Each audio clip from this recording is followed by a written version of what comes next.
दीपक, अब मैं आपके पास आकर अगर ये पूछूं कि बिहार में आज प्रधानमंत्री थे नवादा में, और उन्होंने वहां भ्रष्टाचार को, जमुई में जब रैली कर रहे थे अभी परसों, तब भी उन्होंने जबरदस्त तरीके से भ्रष्टाचार पर घेरा विपक्ष को, और सिर्फ आरजेडी को नहीं, पूरे उस इंडिया गठबंधन को, उन इंडिया गठबंधन की नींव नीतीश कुमार ने रखी। एंटी बीजेपी नारे लगाते रहे नीतीश कुमार तकरीबन 1.25 साल तक, और अब आज प्रधानमंत्री के साथ मंच पर नीतीश कुमार खड़े हुए थे। तो जब आरजेडी के भ्रष्टाचार पर, जंगल राज पर प्रधानमंत्री घेर रहे हैं, नीतीश कुमार बगल में खड़े हैं, तो क्या संदेश जाता है बिहार से? इंडिया और पूरे इंडिया अलायंस को घेरा। गरिमा जी, आपने जो भ्रष्टाचार की बात की, पहले मैं उसका थोड़ा जिक्र कर दूं आपको कि 2013 में भ्रष्टाचार का परसेप्शन बन गया था। तब आप सोचिए कि सत्ता में कांग्रेस थी और विपक्ष में बीजेपी था।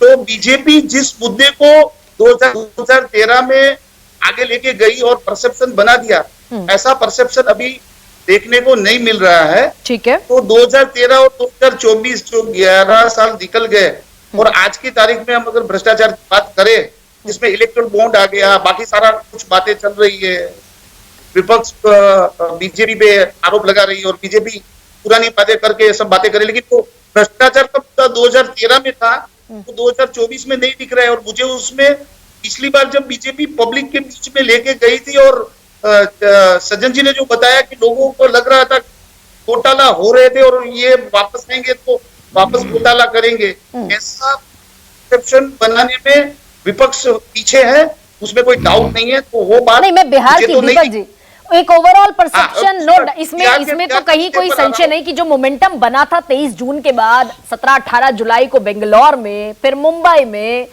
वो विधानसभा चुनावों के समय पर डिसमेंटल होता दिखा। लेकिन बिहार की जो तस्वीर मैं आपसे समझना चाह रही हूं वो ये कि जिस मंच पर प्रधानमंत्री हैं, इंडी अलायंस पर भ्रष्टाचारी और होने का और जंगल राज का आरोप लगा रहे हैं, उस इंडिया अलायंस के जनक उनके बराबर में खड़े हैं नीतीश कुमार।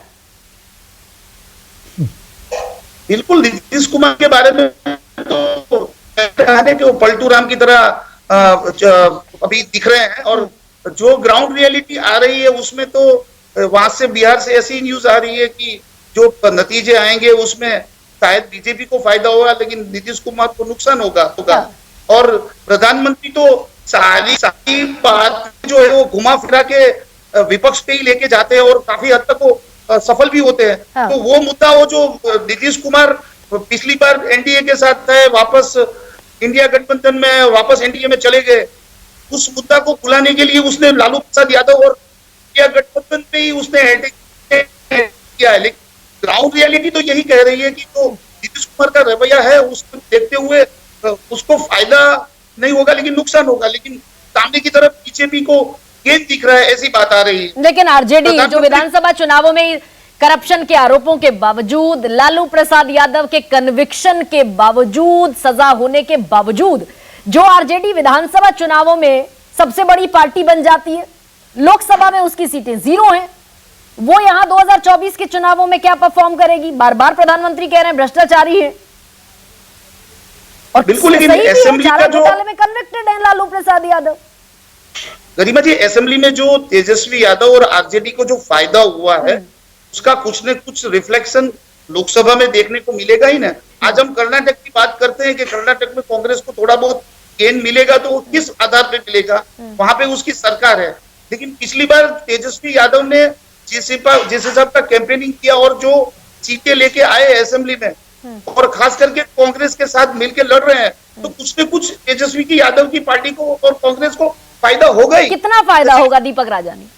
वो तो कहना बिल्कुल मुश्किल है। आज के जमाने में शेयर के हिसाब से, दीपक, वोट शेयर के हिसाब से अगर कोई गणित बनता है, बता पाए अगर आप? तो मेरे हिसाब से तो हम इतना बोल सकते हैं कि तेजस्वी यादव और कांग्रेस मिलकर लड़ रहे हैं, तो 2019 से उसका पिक्चर अच्छा आ सकता है, लेकिन कितना आएगा वो कहना बिल्कुल मुश्किल है। आप पिछली चुनाव भी देख लो, अभी के चुनाव भी देख लो, ओपिनियन पोल भी देख लो, सब गलत साबित होते हैं। तो नहीं, लेकिन दीपक, एक सवाल ये भी है ना कि इंडिया ब्लॉक के 2 दल, हालांकि अभी मुकेश सैनी और शामिल हो गए हैं, आरजेडी और कांग्रेस के बीच तो सीटों पर तकरार इतनी जबरदस्त है। पूर्णिया से लड़ना पप्पू यादव को था, लड़ कोई और रही है, बीमा भारती अगर गलत नहीं हूं मैं तो लड़ रही है, और पप्पू यादव ने अपना नामांकन भर दिया। यानी कि कांग्रेस का कैंडिडेट और आरजेडी का कैंडिडेट एक दूसरे के आमने सामने खड़ा है।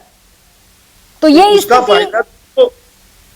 उसका फायदा तो बीजेपी लेके ही जाती है ना। आप सब जगह देखिए, जो इंडिया गठबंधन है, आप क्लियर कट अगर पूरी इंडिया की तस्वीर देखें गरिमा जी, तो एक दो स्टेट को छोड़ के सब जगह कुछ न कुछ प्रॉब्लम्स तो चलता है और उसका फायदा सीधा बीजेपी लेके जाती है। आपने बिहार का एग्जांपल दिया, उसी तरह से दूसरे स्टेट, एक दो स्टेट में भी आप देखो कि इंडिया गठबंधन के पीछे जिस हिसाब की रणनीति से चलना चाहिए वो तो उसके लिए दिखता है और उसका एडवांटेज बीजेपी लेके जाती है। उसका एडवांटेज मिलेगा बीजेपी को। लेकिन बिहार में हो सकता है तस्वीर इस बार 2019 की जैसी ना हो। राहुल